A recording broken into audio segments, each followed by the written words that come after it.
ദൈവനാമത്തിന് മഹത്വം ഉണ്ടാകട്ടെ. ക്രൈസ്റ്റ് ബ്ലസ്സസ് എന്ന യൂട്യൂബ് ചാനലിലൂടെ ഒരു അനുഭവസാക്ഷ്യം പറയുവാൻ സർവശക്തനായ ദൈവം നല്ല അവസരത്തെ ഒരുക്കിയതിനെ ഓർത്ത് ഞാൻ ദൈവത്തെ മഹത്വപ്പെടുത്തുന്നു. പ്രത്യേകിച്ച് ഇതിൻ്റെ പ്രവർത്തകരായിരിക്കുന്ന ദൈവമക്കൾക്ക് സ്നേഹം നിറഞ്ഞ, അതോടൊപ്പം തന്നെ ഈ യൂട്യൂബ് ചാനലിലൂടെ ലോകമെമ്പാടും അനേക സാക്ഷ്യങ്ങൾ ഇന്ന് ലോകത്തെത്തിക്കൊണ്ടിരിക്കുന്നു. എനിക്കും അതിനൊരവസരം ഈ യൂട്യൂബ് ചാനലിലൂടെ ഒരുക്കിയതിനെ ഓർത്ത് ഞാൻ ദൈവത്തെ മഹത്വപ്പെടുത്തുന്നു. എൻ്റെ അനുഭവസാക്ഷ്യം കേൾക്കുവാൻ ശ്രമിക്കുന്ന എല്ലാവർക്കും, പ്രത്യേകിച്ച് അതിന് കാരണക്കാരായ എല്ലാവർക്കും ദൈവനാമത്തിൽ ഞാൻ നന്ദി പറയുന്നു. എൻ്റെ പേര് സാബു എന്നാണ്. എൻ്റെ സ്വദേശം പാലപ്പൂര് തന്നെയാണ് ഞാൻ ജനിച്ചതും വളർന്നതും. ഞങ്ങൾ ജനിച്ചത് മുതൽ പാരമ്പര്യമായിട്ട് ക്രിസ്ത്യാനികളാണ്. എങ്കിലും ക്രിസ്തീയ ജീവിതം നമ്മൾ ക്രിസ്ത്യാനികളാണ് എന്നുള്ളൊരു പേര് മാത്രമേ എൻ്റെ ജീവിതത്തിലുണ്ടായിരുന്നുള്ളൂ. എൻ്റെ കുടുംബം അങ്ങനെ അത്രത്തോളം കഷ്ടതയിലൂടെ എന്ന് പറഞ്ഞാൽ, എൻ്റെ പപ്പ ഫുൾ മദ്യപാനിയായ ഒരു മനുഷ്യനായിരുന്നു. അത് മുഖാന്തരം ഞങ്ങളുടെ ജീവിതത്തിൽ കൈപ്പേറിയ അനുഭവങ്ങളിലൂടെ കടന്നു പോകുവാനായിട്ടിടയായി തീർന്നു. കുഞ്ഞുനാൾ മുതൽ തന്നെ ഞാൻ അറിഞ്ഞ ജനിച്ച നാൾ മുതൽ തന്നെ എൻ്റെ പപ്പ, അമ്മ പറഞ്ഞു കേട്ടിട്ടുള്ളതാണ്, 15 വയസ്സൊക്കെ ആയപ്പോഴും മുതലേ പപ്പ മദ്യപിക്കുമെന്നാണ് പപ്പ പറഞ്ഞിട്ടുള്ളതെന്ന്. എന്നാൽ എൻ്റെ അമ്മയ്ക്ക് ഞങ്ങൾ 3 പേരാണ്. എൻ്റെ പപ്പയും അമ്മ, അതോടൊപ്പം എൻ്റെ സഹോദരിയും. അവർ 3 പേരും ഞങ്ങൾ 3 പേരും കുടുംബമായി.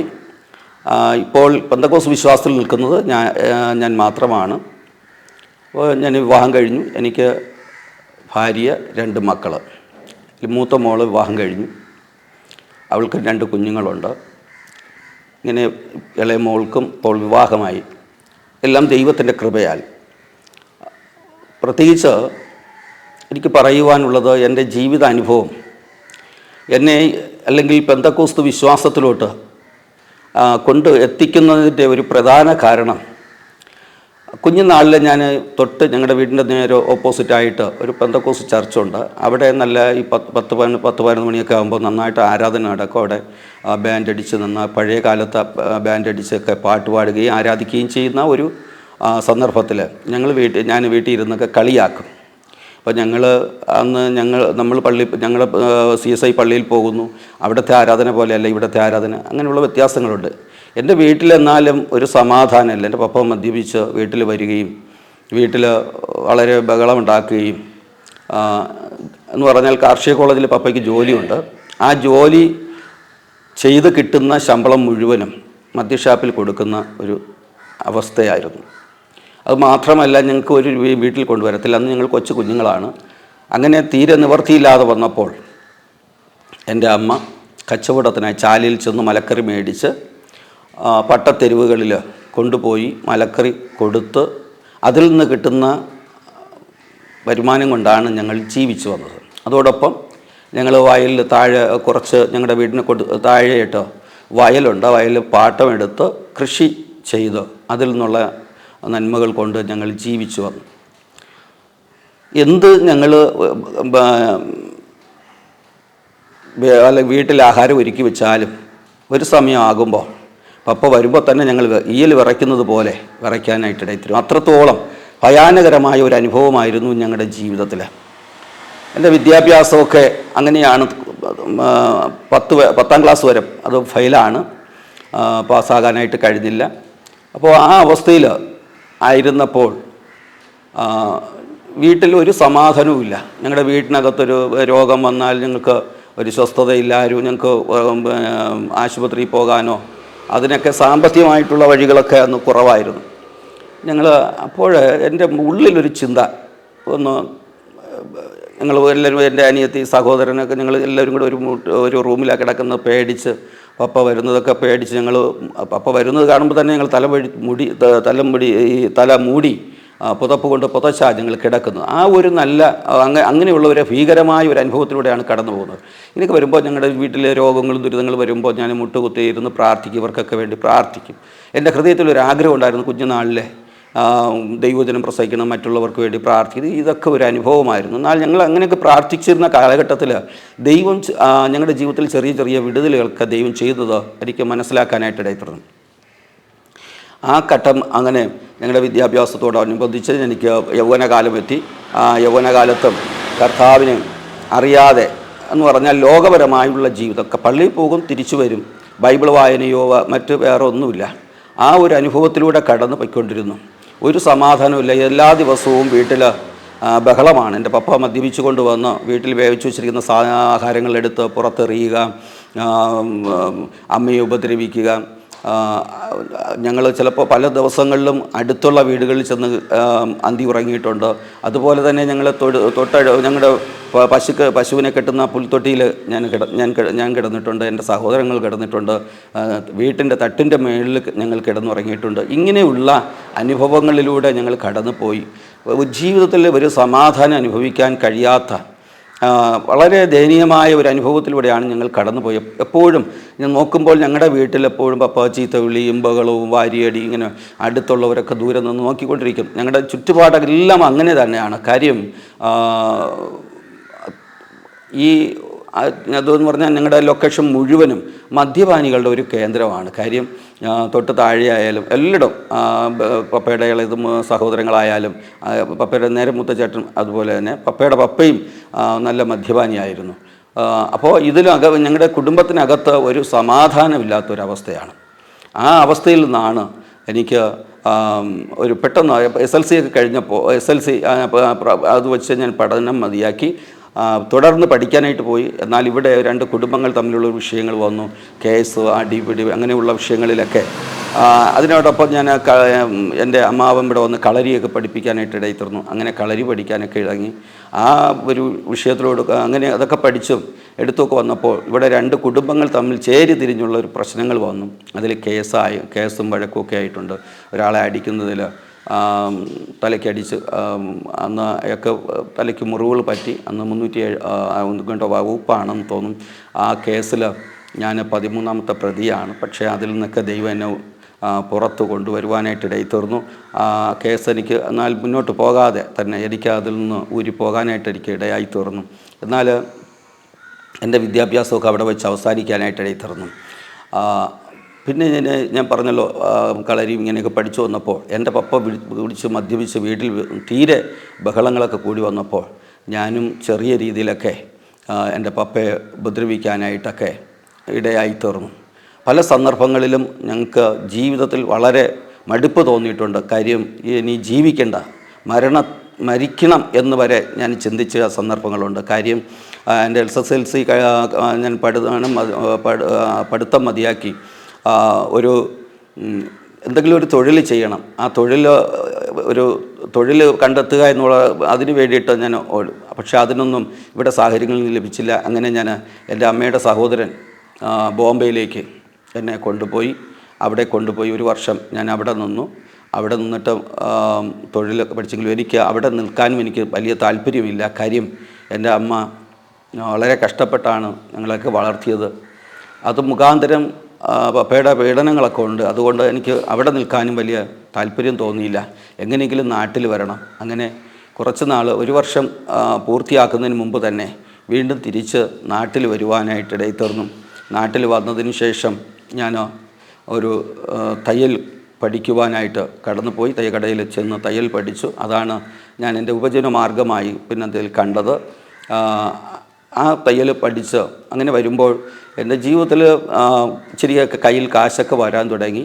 അപ്പോൾ വൈകുന്നേരം ആകുമ്പോൾ ഒരു 5 മണിയൊക്കെ ആകുമ്പോൾ കുറച്ച് കൂട്ടുകാർ വരും. അവരുമായിട്ട് സിനിമ കാണാനായിട്ട്, പഴയ സിനിമകൾ കാണാൻ, ഏത് തിയേറ്ററിലും പഴയ സിനിമ വരുമോ അതിനൊക്കെ അങ്ങ് പോകും. അങ്ങനെ ലോകപരമായിട്ടൊരു ജീവിതം അങ്ങനെ നയിക്കുവാനായിട്ടിടയിത്തീർന്നു. ദൈവമായിട്ടുള്ള ബന്ധമോ വേറെ ഒന്നുമില്ല. വീട്ടിൽ ഒരു ദിവസം ഞാൻ കടയിൽ നിന്ന് തയ്യലൊക്കെ ഞാനിവിടെ എനിക്കൊരു കൊച്ചു കടയുണ്ട്, തയ്യക്കടയുണ്ട്. ആ കടയിൽ നിന്ന് തയ്യലൊക്കെ കഴിഞ്ഞിട്ട് വീട്ടിലെത്തുന്നതിന് തൊട്ട് മുമ്പായിട്ട് ഞാൻ താഴെ ഒരു വീടുണ്ട്, എൻ്റെ ഒരു മാമൻ്റെ വീട്. അവിടെ നിന്ന് സംസാരിച്ചുകൊണ്ടിരിക്കുമ്പോൾ ഒരു വിളി കേട്ടു. എൻ്റെ കുടുംബ വീട്ടിൽ ഓടി ഞാൻ അവിടെ ചെല്ലുമ്പോൾ എൻ്റെ അമ്മ കഴുത്ത് നിക്കി എൻ്റെ പപ്പ വച്ചിരിക്കുക, കണ്ണൊക്കെ തള്ളി. അത് കണ്ടപ്പോൾ എനിക്ക് ഒന്നും അപ്രതീക്ഷിതമായിട്ടാണ് കണ്ടത്. ഞാൻ ഓടി അമ്മയുടെ അടുത്തേക്ക് ചെല്ലുമ്പോൾ തന്നെ എനിക്ക് അവിടെ കട പണിയുവാനായിട്ട് അറുത്തു വച്ചിരുന്ന ഒരു പട്ടിയിലെടുത്ത് എൻ്റെ കുറുക്കിൽ ഒരടി എനിക്ക് കിട്ടാനായിട്ട് എടുത്തിരുന്നു. ആ അടിയും കൊണ്ട് പുറത്തിറങ്ങി എൻ്റെ കയ്യിൽ പശുവിന് അരങ്ങിയിട്ടിരുന്ന ഒരു മടൽ കിട്ടി. ആ മടലെടുത്ത് എൻ്റെ പപ്പയെ അടിക്കാനായിട്ട് എടുത്തിരുന്നു. ആദ്യമായിട്ട് എൻ്റെ പപ്പയും ഞാനുമായിട്ട് അന്ന് ഒരു അടി അവിടെ നടക്കാനായിട്ട് ഇടയിത്തീർന്നു. പിന്നെ പല സന്ദർഭങ്ങളിൽ ഇതുപോലെ പപ്പ വീട്ടിൽ ബഹളം ഉണ്ടാക്കുമ്പോൾ പിന്നെ ഞാനും എൻ്റെ പപ്പയുമായിട്ട് പപ്പയ്ക്ക് അടി കൊടുക്കാനൊക്കെ ഇടയായിത്തീർന്നു. അത് മുഖാന്തരം കൊടുത്തിട്ട് പശ്ചാത്തപിക്കും, എന്തിനി ജീവിക്കുന്ന പപ്പയെ അടിച്ചു, ഇനി ജീവിക്കേണ്ട, മരിക്കാം എന്നൊക്കെ ചിന്തിച്ചു. ഇതിനിടയിൽ കോട്ടയിലൊക്കെ ഞാൻ പോയി ഒരു ധ്യാനം കൂടി. അവിടെ പോയിട്ട് എനിക്ക് അവിടെ പോയ ആ സമയം അത്രയും എനിക്ക് വലിയ സന്തോഷമാണ്. തിരിച്ചു വന്നു ഈ കാര്യങ്ങളൊക്കെ ഞാൻ കൗൺസിലിങ്ങിനൊക്കെ പറഞ്ഞു, എൻ്റെ പപ്പയെ ഉപദ്രവിച്ചു, ആ കാര്യങ്ങളൊക്കെ പറഞ്ഞു, അതൊക്കെ പറഞ്ഞൊക്കെ എനിക്കൊരു മനസ്സമാധാനം കിട്ടുമെന്നുള്ള ഒരു രീതിയിൽ വന്നു. പപ്പയുടെ അടുത്ത് വന്ന് മാപ്പൊക്കെ പറഞ്ഞു. വീണ്ടും കുറച്ച് നാൾ കഴിഞ്ഞപ്പോൾ വീണ്ടും പഴയതുപോലെ തന്നെ പപ്പ മദ്യപിച്ചുകൊണ്ട് വീട്ടിൽ ബഹളം ഉണ്ടാക്കും, ഞാൻ അവരെ ഉപദ്രവിക്കും. എൻ്റെ അമ്മ കഷ്ടപ്പെട്ടാണ് ഞങ്ങളെ 3 പേരെയും നന്നായിട്ട് വളർത്തിയത്. ഞങ്ങൾക്ക് വസ്ത്രങ്ങൾക്കൊക്കെ കുറവുണ്ടെങ്കിലും ആഹാരങ്ങളൊക്കെ പിന്നത്തേതിൽ അമ്മയാണ് കച്ചവടത്തിനൊക്കെ പോയി ഞങ്ങളെ വളർത്താനായിട്ട് ഇടയിത്തീർന്നത്. അപ്പോൾ ഞാനും തയ്ക്കാനായിട്ട് ഒരു ചെറിയ ഒരു കടയൊക്കെ ഇട്ടെങ്കിലും എനിക്ക് വലിയ കൈ സ്പീഡൊന്നുമില്ല, വളരെ സ്പീഡ് കുറവാണ്. അപ്പോൾ ഒരു ഷർട്ടോ 2 ഷർട്ടോ ഒക്കെ അങ്ങ് അറ്റം പോയാൽ തയ്ക്കുന്നത്. അന്നത്തെ ശമ്പളമൊക്കെ വളരെ കുറവാണ്, അപ്പോൾ കൂലിയൊക്കെ വളരെ കുറവാണ്. അപ്പോൾ ഇത് കൊണ്ട് എനിക്ക് എങ്ങനെ കഴിയാൻ പറ്റും എന്നൊക്കെ ചിന്തിച്ചിട്ടുണ്ട്. അപ്പോൾ എന്നാലും ജീവിതത്തിൽ ഒരുപാട് നിരാശകൾ എൻ്റെ ജീവിതത്തിൽ കടന്നു വരാനായിട്ട് ഇടയിത്തീർന്നു. അങ്ങനെ ഇരിക്കുമ്പോൾ എനിക്ക് പെട്ടെന്ന് ഒരു ആസ്മയുടെ രോഗം കടന്നു വരാനായിട്ട് ഇടയിത്തീർന്നു. ആ രോഗം എൻ്റെ 16-17 വയസ്സൊക്കെ ആയപ്പോഴാണ് എനിക്ക് ഈ രോഗം വന്നത്. അത് എൻ്റെ 32 വയസ്സ് വരെ ഈ രോഗം എന്നെ വളരെ ഭാരപ്പെടുത്തുവാനായിട്ട് ഇടയിത്തീർന്നു. ജീവിതത്തിൽ അനവധി ഇംഗ്ലീഷ് മരുന്നും ഹോമിയോയും ആയുർവേദവും ഒക്കെ ഞാനത് ട്രീറ്റ്മെൻറ്റ് ചെയ്തെങ്കിലും എനിക്ക് ഒരു സൗഖ്യവും അതിൽ നിന്ന് എനിക്ക് ലഭിക്കാനായിട്ട് ഇടയായില്ല. അങ്ങനെ ജീവിതത്തിൽ കൈപ്പേറിയ അനുഭവങ്ങളിലൂടെ കടന്നുപോയി. ദൈവത്തിന് മഹത്വം ഉണ്ടാകട്ടെ. കാര്യം ഈ രോഗം വന്നത് എല്ലാം എൻ്റെ ജീവിതത്തിൽ എൻ്റെ കർത്താവിനെ യഥാർത്ഥമായി രുചിച്ചറിയുവാൻ ഒരിടയായി എന്ന് ധൈര്യമായി എനിക്ക് പറയുവാനായിട്ട് ഇടയിത്തീർന്നു. അങ്ങനെ 2002 പുത്തരിക്കണ്ടത്ത് നടന്നതായ DGS ദിനകരങ്ങളുടെ കൺവെൻഷൻ, ആ കൺവെൻഷനിൽ പ്രസംഗം കേൾക്കുവാനായിട്ട് ഞാൻ ആദ്യമായിട്ടാണ് ഇങ്ങനെ ഒരു സ്ഥലത്ത് കൺവെൻഷന് പോയത്. എനിക്ക് ചാറൽ മഴയോ അതിൻ്റെ പിശ്രമോ ഒന്നൊക്കെ അടിക്കുമ്പോൾ എനിക്ക് ഭയങ്കരമായ ബുദ്ധിമുട്ടുകളുണ്ടാകും. എന്നാൽ ഒരു അവിടെ ചെന്ന് ഞാൻ ആ കൺവെൻഷന് എൻ്റെ ചെരുപ്പൊക്കെ ഊരിയിട്ട് ആ മണലിൽ ഞാൻ ഇരുന്ന് അവിടുന്ന് ആ മഴ ചെറിയ ചാറൽ മഴ നനഞ്ഞുകൊണ്ട് തന്നെയാണ് ആ മെസ്സേജ് കേട്ടത്. അങ്കിൾ അവിടെ നിന്ന് പ്രസംഗിക്കുമ്പോൾ നിൻ ഹൃദയത്തിൻ കവാടം തുറന്നാൽ നിന്നിൽ ഉദിക്കും ദൈവത്തിൻ തേജസ് എന്നുള്ള ഗാനവും പാടി ദൈവം അതിനും പ്രസംഗിക്കുവാനായിട്ട് ഇടയിത്തീർന്നു. ആ വചനം കേൾക്കുമ്പോൾ ഒരു തീരുമാനം ഞാൻ അന്ന് അവിടെ ഇരുന്ന് എടുക്കാനായിട്ട് ഇടയിത്തീർന്നു. ഇനി ഞാൻ എൻ്റെ പാരമ്പര്യം ഞാൻ നോക്കത്തില്ല, ഞാൻ യേശുവിനെ യഥാർത്ഥമായി ആത്മാവിലും സത്യത്തിലും ആരാധിക്കാൻ ഞാൻ ഇറങ്ങാം. പക്ഷേ എനിക്കൊരു സൗഖ്യം വേണം, എനിക്കൊരു സൗഖ്യമാണ് എൻ്റെ പിന്നിൽ ആവശ്യം എന്ന് പറഞ്ഞ് ഞാൻ ദൈവത്തെ ആരാധിക്കുവാനായിട്ട് അന്ന് ആ അങ്കിളിൻ്റെ മെസ്സേജ് കേട്ടു. ഞാനത് വളരെ താല്പര്യത്തോടു കൂടി ഞാനത് ഏറ്റെടുത്തുകൊണ്ട് തിരിച്ച് എൻ്റെ ഭവനത്തിൽ വന്നു. എല്ലാ വ്യാഴാഴ്ചകളിലും ജീസസ് ഹാൾസിൽ കടന്നുപോയി ആരാധനയിൽ സംബന്ധിക്കുവാനും ആരാധനയിൽ സംബന്ധിച്ച് ആ ആരാധനയിൽ കുറേ നാൾ ഞാൻ ഒരു 4-5 മാസം ഞാൻ പിന്നിടുമ്പോൾ ഞാൻ പുറകിലോട്ട് തിരിഞ്ഞ് ചിന്തിക്കുമ്പോൾ എൻ്റെ രോഗം എന്നെ വിട്ട് മാറിയതായിട്ട് എനിക്ക് മനസ്സിലാക്കാനായിട്ട് ഇടയായി തീർന്നു. അപ്പോൾ നമ്മുടെ ജീവിതത്തിൽ ഇന്ന് എനിക്ക് നിങ്ങളോട് പറയുവാനുള്ളത്, നാം ദൈവസന്നിധിയിൽ തീരുമാനമെടുത്ത് ദൈവത്തെ ആരാധിക്കുവാനായിട്ട് ഇറങ്ങിത്തിരിക്കുമ്പോൾ ഏതൊരു വിഷയത്തിൻ്റെ മേലും പരിഹാരം വരുത്തുവാൻ സർവശക്തനായ ദൈവത്തിന് സാധിക്കും. അത് നമ്മുടെ ജീവിതത്തിൽ കർത്താവ് ചെയ്തു തരും എന്നുള്ളത് പൂർണ്ണമായി എന്ന് എനിക്ക് മനസ്സിലാക്കാനായിട്ട് ഇടയിത്തീർന്നു. ഒരു 6 മാസം പൂർണ്ണമാകുന്നതിന് മുൻപ് തന്നെ എനിക്ക് പൂർണ്ണമായി ആ രോഗത്തിൽ നിന്ന് എനിക്കൊരു വിടുതൽ എനിക്ക് ലഭിക്കുവാനായിട്ട് ഇടയിത്തീർന്നു. എന്നെ കേൾക്കുന്ന പ്രിയ ശ്രോതാക്കളെ, നിശ്ചയമായിട്ടും യേശുവിനെ നിങ്ങൾക്ക് സ്വന്തം രക്ഷിതാവും കർത്താവുമായി ഏറ്റെടുക്കുവാനായിട്ട് സാധിക്കുന്നുവെങ്കിൽ നിശ്ചയമായി നിങ്ങളുടെ വിഷയം എന്തോ ആയിക്കൊള്ളട്ടെ, ആ വിഷയത്തിന് പരിഹാരം വരുത്തുവാൻ ദൈവത്തിന് കഴിയും. ഇത്രയും കഷ്ടതകളിലൂടെ വേദനകളിലൂടെ കടന്നു പോയെങ്കിലും ദൈവം എനിക്ക് എൻ്റെ കർത്താവിനെ കണ്ടെത്തിയത് മുഖാന്തരം ജീവിതത്തിൽ വലിയ സന്തോഷം സമാധാനവും എനിക്ക് അതുമുതൽ അനുഭവിക്കാനായിട്ടിടയിത്തീർന്നു. എന്തെന്നില്ലാത്ത ആനന്ദം എൻ്റെ ഹൃദയത്തിനകത്ത് വരുവാനായിട്ടിടയിത്തീർന്നു. അതുവരെയും ഞങ്ങളുടെ ജീവിതത്തിൽ കൈപ്പേറിയ അനുഭവങ്ങളിലൂടെ കടന്നുപോയി. ഒരു സമാധാനമില്ല, വീട്ടിൽ ചെന്നാൽ ഒരു സ്വസ്ഥതയില്ല. ആ ഒരു അനുഭവത്തിലൂടെ കടന്നുപോയെടുത്ത് യേശുവിനെ കണ്ടെത്തിയത് മുഖാന്തരം യഥാർത്ഥമായിട്ട് ഒരു വ്യക്തി യേശുവിനെ കണ്ടെത്തുമ്പോൾ ജീവിതത്തിൽ എന്തെന്നില്ലാത്ത ആനന്ദം കൊണ്ട് നിറയുവാനായിട്ടിടയിത്തീരും. അതേ ആനന്ദം എൻ്റെ ഹൃദയത്തിനകത്ത് എനിക്ക് അനുഭവിക്കാനായിട്ടിടയിത്തീർന്നു. പ്രിയ ദൈവമക്കളെ, നിശ്ചയമായിട്ടും എൻ്റെ പപ്പ എന്നോട് പറഞ്ഞത് ഞാൻ മരിക്കുന്നത് വരെ കുടിക്കുമെന്നാണ് പറഞ്ഞത്. എന്നാൽ എൻ്റെ പപ്പ 2016 എന്നോട് എന്നെ വിളിച്ചിട്ട് പറഞ്ഞു, മക്കളെ എന്നെ പള്ളിയിൽ കൊണ്ടുപോകണം എന്ന് പറയുവാനായിട്ടിടയിത്തീർന്നു. അങ്ങനെ 2016 മുതൽ അവരും വിശ്വാസത്തിലോട്ട് വരുവാനായിട്ടിടയിത്തീർന്നു. അത് ആ വിശ്വാസത്തെക്കുറിച്ച് ഞാൻ അല്പം പിന്നീട് ഞാൻ രക്ഷിക്കപ്പെട്ടതിൻ്റെ എൻ്റെ രക്ഷയുടെ അനുഭവത്തിലേക്ക് ഞാൻ വന്നു. ഞാൻ ജീസസ് കാൾസുമായി ബന്ധപ്പെട്ട് അവിടുത്തെ ആരാധനയിൽ സംബന്ധിച്ചു. എനിക്ക് കർത്താവിനെ അറിയുവാൻ, അതോടൊപ്പം തന്നെ പരിശുദ്ധാത്മാവിനെ പ്രാപിക്കുവാൻ ദൈവം നല്ല അവസരത്തെ ദൈവം ഒരുക്കി തന്നു. ദൈവകൃപയാൽ ദൈവത്തെ പൂർണ്ണമായി പിൻപറ്റുവാനായിട്ടിടയിത്തീർന്നു. ഞാൻ മാത്രമാണ് അന്ന് രക്ഷയുടെ മാർഗത്തിലേക്ക് വന്നത്. എൻ്റെ ഭാര്യയോ മക്കളോ ആരും വന്നിട്ടില്ല. അവരൊക്കെ പാരമ്പര്യ സഭയിൽ തന്നെയാണ് നിന്നത്. എന്നാൽ 2005 എൻ്റെ ഭാര്യയും കുടുംബവും മക്കളും ഒക്കെ വിശ്വാസത്തിലോട്ട് വരുവാനായിട്ടിടയിത്തീർന്നു. അവരും ഈ സഭ വിശ്വാസത്തിലോട്ട് അതായത് പെന്തക്കോസ്ത് വിശ്വാസത്തിലേക്ക് കടന്നു വരുമ്പോൾ സ്തോത്രം ഒത്തിരി പ്രയാസങ്ങൾ ഞങ്ങൾക്ക് ബന്ധുക്കളിൽ നിന്നൊക്കെ നേരിടേണ്ടി വന്നു. 2 പെൺകുഞ്ഞുങ്ങളാണ്, നീ എന്ത് കണ്ടിട്ട് ഇറങ്ങിപ്പോകുന്നു എന്നൊക്കെ ചോദിച്ചു. പക്ഷേ ആരൊക്കെ എന്തൊക്കെ പറഞ്ഞിട്ടും ഞങ്ങൾ ആ വിശ്വാസത്തിൽ ഉറച്ചു നിൽക്കാനായിട്ടിടയിത്തീർന്നു. എന്നാൽ എനിക്ക് ചില നാളുകൾ കഴിഞ്ഞപ്പോൾ ദൈവവിളി കേൾക്കാനായിട്ടിടയിത്തീർന്നു. എഴുന്നേറ്റ് പ്രകാശിക്കുക, യഹോവയുടെ തേജസ് നിൻ്റെ മേൽ ഉദിച്ചിരിക്കുന്നു, ഇനിയും എഴുന്നേൽക്കാതിരിക്കരുതെന്നുള്ള ദൈവശബ്ദം എൻ്റെ കാതുകളിൽ മുഴങ്ങുവാനും പല ദൈവമക്കളിലൂടെ അത് കേൾക്കുവാനും ഇടയായിത്തീർന്നു. എന്നിട്ട് ഞാനത് മടിച്ച് പിന്മാറുവാനായിട്ടിടയിത്തീർന്നു. ആരാധന കഴിയുമ്പോൾ തന്നെ ഞാൻ ഇറങ്ങി പെട്ടെന്ന് എൻ്റെ വീട്ടിലേക്ക് ഞാൻ വരുവാനായിട്ടിടയിത്തീർന്നു. അപ്പോൾ കാര്യം എനിക്ക് ഭയമുണ്ടായിരുന്നു. എങ്ങനെയാണ് ദൈവ ശുശ്രൂഷ ചെയ്യാൻ? വിദ്യാഭ്യാസമില്ല, എനിക്ക് കൂടുതൽ കഴിവോ പ്രാപ്തിയോ ഒന്നുമില്ല. അങ്ങനെ വരുമ്പോൾ എൻ്റെ വലത് കാല് എനിക്ക് ഭയങ്കര വേദനയായി, മുട്ട് മടക്കാനും നോക്കാനും ഒക്കെ പാടായി. അവിടെ ക്യാപ്പിട്ടു. അത് ഒത്തിരി നാളത് ആ വേദന സഹിച്ച് നടന്നു. എന്നിട്ടും ഈ ദൈവശബ്ദത്തിന് ഞാൻ കീഴ്പ്പെട്ടില്ല. വീണ്ടും എനിക്ക് ഇടത് കാലും വേദനയായി. അങ്ങനെ 2 കാലിലും ക്യാപ്പിടേണ്ടി വന്നു. ഈ 2 കാലിലും ക്യാപ്പിട്ട് വേദന അസഹ്യമായി വരുന്നു. എനിക്ക് നടക്കാനൊക്കെ ബുദ്ധിമുട്ട്. നല്ല പ്രായത്തിൽ ഇങ്ങനെ കാലിൽ ക്യാപ്പൊക്കെ ഇട്ട് നടക്കാനൊക്കെ ഒരു നാണക്കേട്.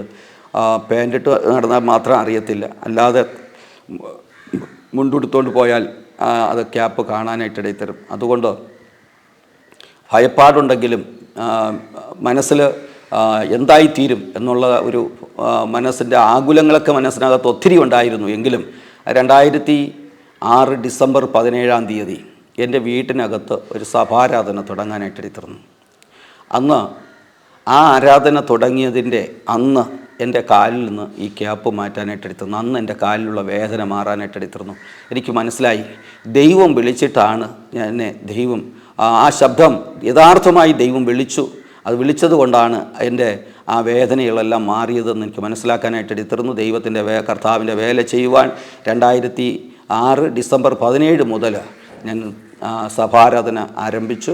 ഇന്നുവരെയും കർത്താവിൻ്റെ വേലയിൽ നിൽക്കുന്നു. ആ ദൈവവേലയിലേക്ക് ഞാൻ കടന്നു വന്നതിന് ശേഷം ഒത്തിരി അനുഭവങ്ങൾ എൻ്റെ ജീവിതത്തിൽ പറയുവാനുണ്ട്. അനവധി പ്രതികൂലങ്ങളിലൂടെ ഞാൻ കടന്നുപോയി.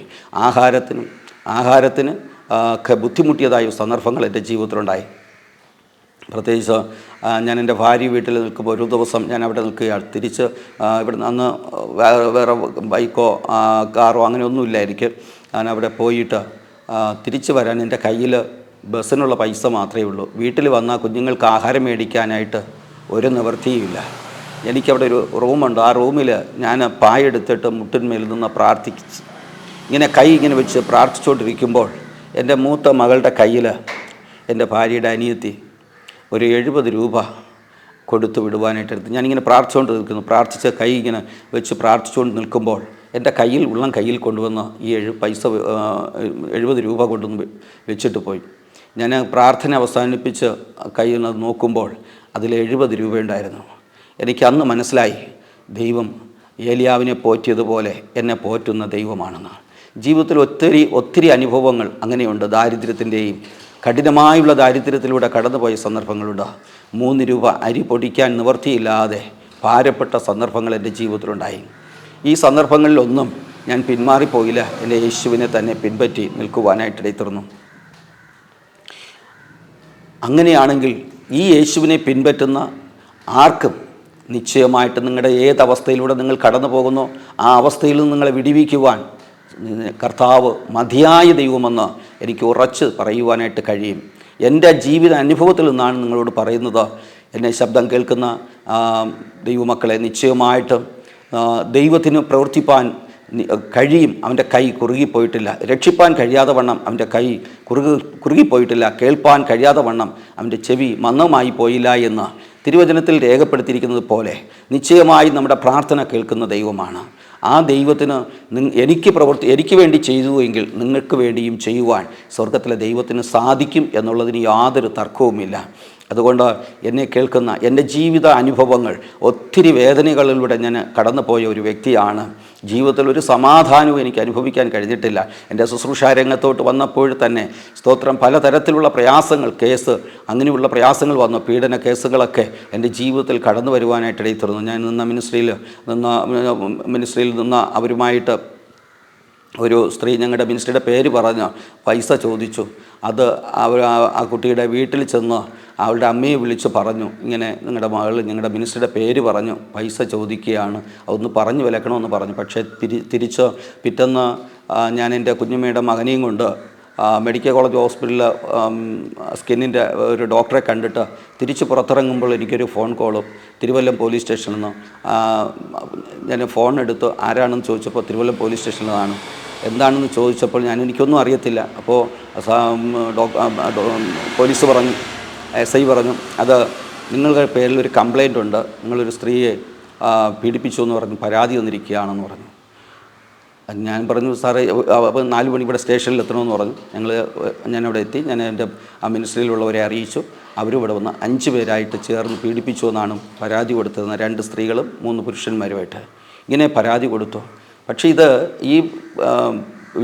ഈ കേസ് വരുന്നതിന് തൊട്ട് ചില ദിവസങ്ങൾക്ക് മുമ്പ് സ്വർഗത്തിലെ ദൈവം എനിക്കൊരു ദർശനം നൽകി തന്നു.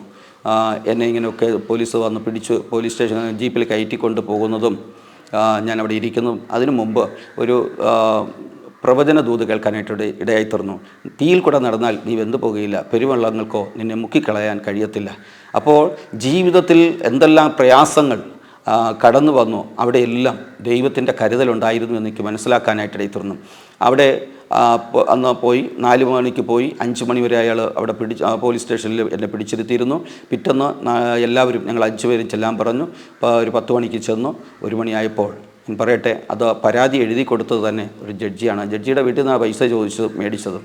പക്ഷേ ദൈവത്തിൻ്റെ കൃപയാൽ ഞാൻ പറയട്ടെ, ഇവിടുത്തെ ഞങ്ങൾക്ക് വേണ്ടി ഒരു ഹൈക്കോടതിയിലെ ജഡ്ജിയാണ് അന്ന് അവിടെ ഇടപെടാനായിട്ട് ഇടയിത്തീർന്നത്.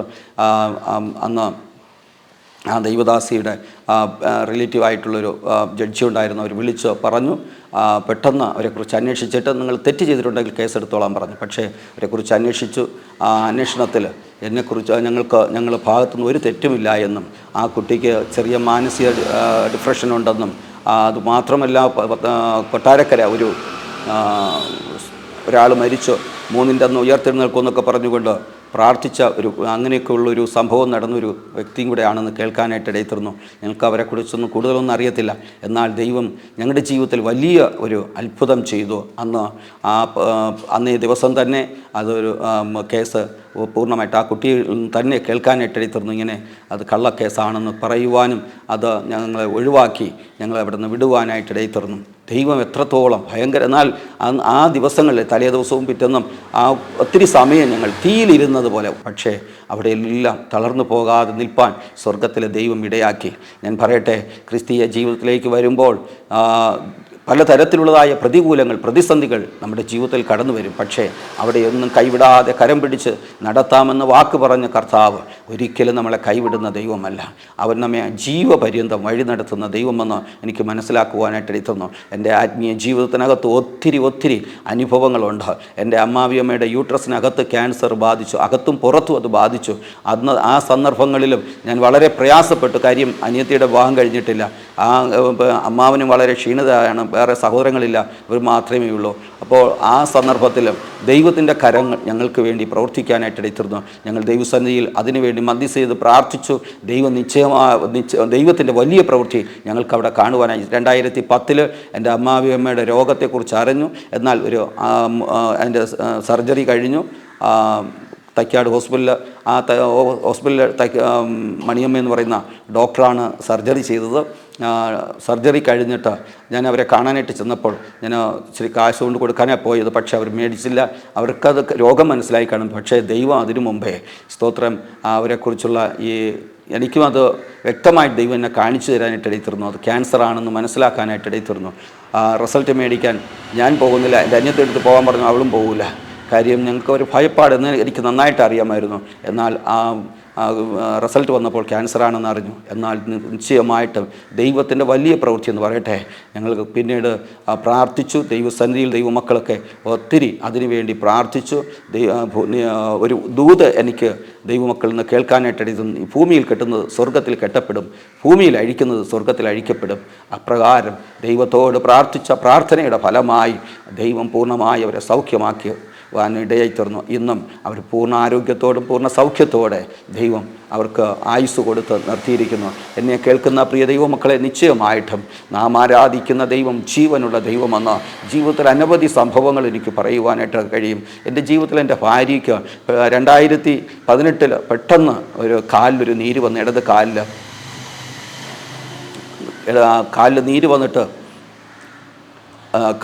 നീര് വന്നിട്ട് വളരെ കാൽ വീങ്ങാനായിട്ട് ഇടയിത്തീർന്നു. ജനറൽ ഹോസ്പിറ്റലിൽ പോയി.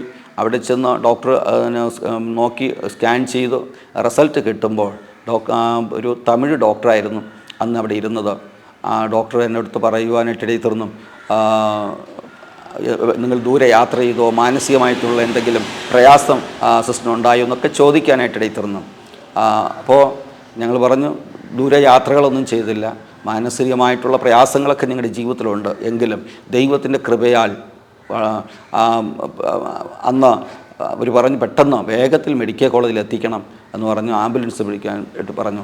പക്ഷേ ഞാൻ പറഞ്ഞു വേണ്ട, അത് അവർക്ക് തന്നെ വളരെ പ്രയാസമായിരുന്നു. ഞാൻ കാർ പിടിച്ച് ഞങ്ങളുടെ കാറിൽ തന്നെ മെഡിക്കൽ കോളേജ് ഹോസ്പിറ്റലിൽ കൊണ്ടുപോയി. അന്ന് ഞാൻ നിന്ന സംഘടനയിലുള്ളവരും ഒക്കെ അവരെ അറിയിച്ചു. അവരെല്ലാവരും ഓടിയെത്തി.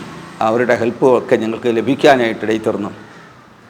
ഓടി അവിടെ എത്തിയെങ്കിലും 17 ദിവസം മെഡിക്കൽ കോളേജിൽ ആ മോർച്ചയുടെ ഭാഗത്ത് അവിടെ പ്രത്യേകിച്ച് 17ാമത്തെ വാർഡിൽ അഡ്മിറ്റായിരിക്കുമ്പോൾ വളരെ പ്രയാസകരമായ അനുഭവങ്ങളിലൂടെയാണ് കടന്നു പോയത്. പ്രധാനമെന്ന് പറഞ്ഞാൽ ഇടത് കാലിലുള്ള ആ മെയിൻ ഞരമ്പ് അത് മൊത്തം ബ്ലോക്കായി, ബ്ലഡ് കട്ടയായി. ബ്ലഡിൻ്റെ INR വളരെ കൂടാനായിട്ട് വളരെ കൂടാനായിട്ട് ഇടയിത്തീർന്നു. നമ്മൾ ഓപ്പൺ ഹാർട്ട് സർജറി ചെയ്യുമ്പോൾ കഴിക്കുന്ന ഗുളിക, വാർഫിൻ എന്ന് പറയുന്ന ഗുളിക, ആ ടാബ്ലറ്റ് 3 ഗ്രാം വീതം കഴിക്കണമായിരുന്നു. പക്ഷേ അത് എത്രത്തോളം കഴിക്കും തോറും അതിൻ്റെ 4-5 ഗ്രാം ഇങ്ങനെ അത് ബ്ലഡിൻ്റെ കട്ടി കുറയേണ്ടടുത്ത് കൂടിക്കൊണ്ടിരിക്കുന്നു. അവസാനം അത് 1 താഴെയായിപ്പോയി. മിനിയെടുത്ത് പറഞ്ഞു, നമുക്ക് ഇനി വേറെ വഴിയൊന്നുമില്ല, ഈ മരുന്ന് കഴിക്കും തോറും ആൾ ശരിക്ക് നന്നായിട്ട് വണ്ണം വെച്ചുകൊണ്ടിരിക്കുന്നു, ഇനി വേറെ ഒരു വഴിയുമില്ല, നമുക്ക് ദൈവത്തോട് പ്രാർത്ഥിക്കാം. നീ ഒരു കാര്യം ചെയ്യും, നമുക്കൊരു ആഡംബരവും വേണ്ട, ആഡംബരങ്ങളെല്ലാം മതിയാക്കി ഇരുന്ന ഗുളിക എന്തെല്ലാം ടാബ്ലറ്റ് കഴിച്ചുകൊണ്ടിരുന്നോ അതെല്ലാം എടുത്തുകൊണ്ട് വരാൻ പറഞ്ഞു. ഞങ്ങളുടെ വീട്ടിനകത്ത് ആ ഹാളിൽ ആ ഗുളികയെല്ലാം കൊണ്ടുവന്ന് വെച്ചതിന് ശേഷം അതിൽ കൈവച്ചു. ഞങ്ങൾ ഒരുമിച്ച് പ്രാർത്ഥിച്ചു, എടുത്തു മാറ്റി. ഇനി ജീവിതകാലം വരെ ദൈവം ഞങ്ങളെ വിടുവിച്ചാലും വിടുവിച്ചില്ലെങ്കിലും ഇതിൽ നിന്ന് ഈ മരുന്ന് ഞങ്ങൾ ഉപയോഗിക്കത്തില്ല എന്ന് അവൾ ഉപയോഗിക്കത്തില്ല എന്ന് പറഞ്ഞ് ആ മരുന്ന് എടുത്തു മാറ്റിക്കളയുവാനായിട്ട് ഇടത്തീർന്നു. ഇന്ന് വരെയും അതിനുശേഷം ഇന്ന് വരെ ആ മരുന്ന് ഉപയോഗിക്കുകയോ മറ്റു യാതൊരുവിധമായ ബുദ്ധിമുട്ടുകളോ പ്രയാസങ്ങളോ ഒന്നുമില്ല. അവളെ ചികിത്സിച്ച ഹെമറ്റോളജി വിഭാഗത്തിലെ ശ്രീനാഥ് സാറ് വളരെ പറഞ്ഞത് മരിക്കുന്നത് വരെ കഴിക്കണം എന്നാണ് പറഞ്ഞത്. എന്നാൽ മരണത്തിൽ നിന്ന് ദൈവം വിടുവിക്കുന്ന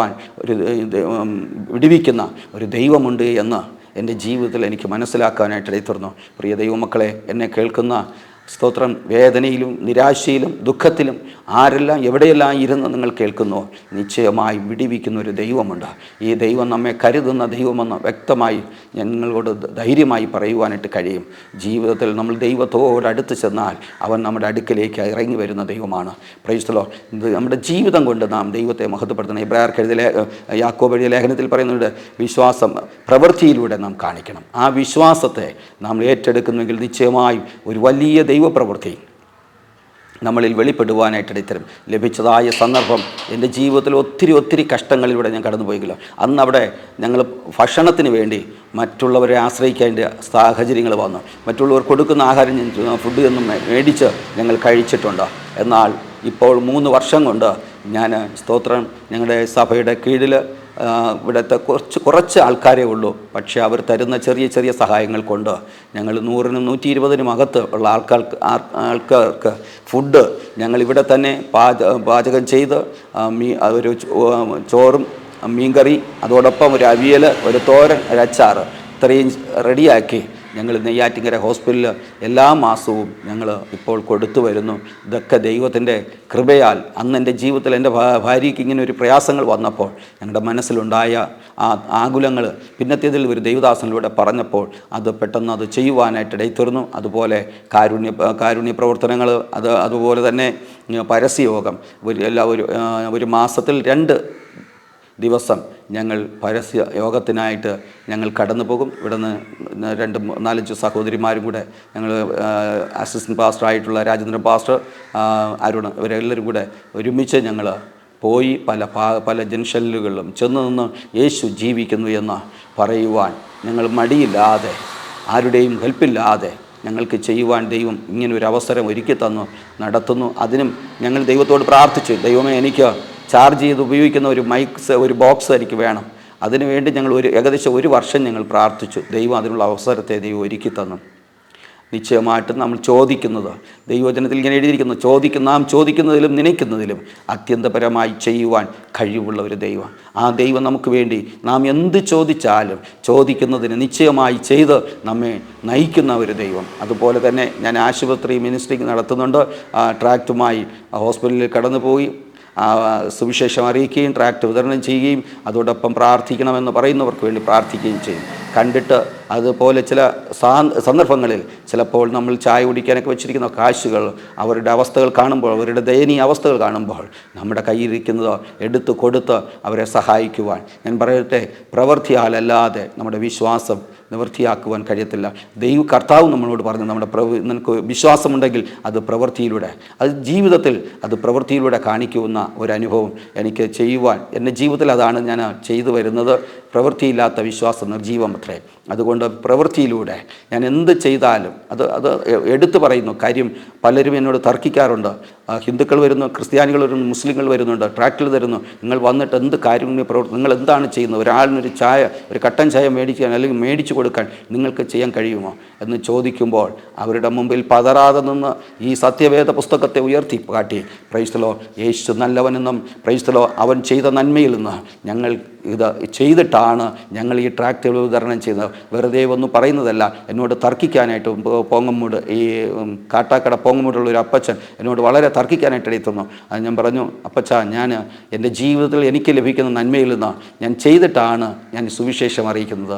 ഞാൻ ആരെയൊന്നും പിടിച്ചു മറിക്കുക അല്ലെങ്കിൽ ഒരു സുവിശേഷ പിന്നെ ബൈബിളും എടുത്തുകൊണ്ട് ഓരോ ഏരിയകളിൽ അല്ലെങ്കിൽ ഓരോ വീടുകളിൽ കയറി ഇറങ്ങി സുവിശേഷം പറഞ്ഞ് പ്രാർത്ഥിച്ച് അതിൽ നിന്ന് പൈസ ഉണ്ടാക്കാനല്ല.